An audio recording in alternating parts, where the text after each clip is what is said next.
শ্রী শ্রী ঠাকুর অনুকূল চন্দ্রের আবির্ভাব উৎসবে হাজারো ভক্তের পদচারণায় মুখরিত পাবনার হেমায়তপুরের সৎসঙ্গ আশ্রম।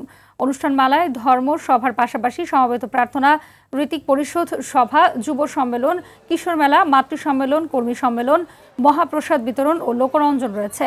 শুক্রবার রাতে আলোচনা সভায় প্রধান অতিথি ছিলেন বিএনপির চেয়ারপারসনের বিশেষ সহকারী অ্যাডভোকেট শামসুর রহমান শিমুল বিশ্বাস। এছাড়াও উপস্থিত ছিলেন জেলা প্রশাসক মোহাম্মদ মফিজুল ইসলাম, পুলিশ সুপার মোহাম্মদ মুর্তজা আলী খা, হিন্দু বৌদ্ধ খ্রিস্টান ঐক্য পরিষদ জেলা শাখার সাধারণ সম্পাদক বিনয়জ্যোতি কুণ্ডু, পূজা উদযাপন পরিষদ জেলা শাখার সভাপতি প্রভাস ভদ্র। এদিকে উৎসব পালনে আইনশৃঙ্খলা বাহিনী এবং স্থানীয় বাসিন্দারা সহযোগিতা করছেন বলে জানান আয়োজকরা। 3 দিনের অনুষ্ঠানটি শেষ হচ্ছে শনিবার রাতে। হাজার হাজার ভক্তের যে মিলন মেলায় পরিণত হয়েছে, আমরা যেটি আশা করিনি। এখানে সুশৃঙ্খল পরিবেশে উৎসব অনুষ্ঠিত হচ্ছে, আইন শৃঙ্খলা পরিস্থিতি খুবই ভালো। আমাদেরকে অনেক সহযোগিতা করেছে আইন শৃঙ্খলা বাহিনী এবং এটার কোনো তুলনা হয় না।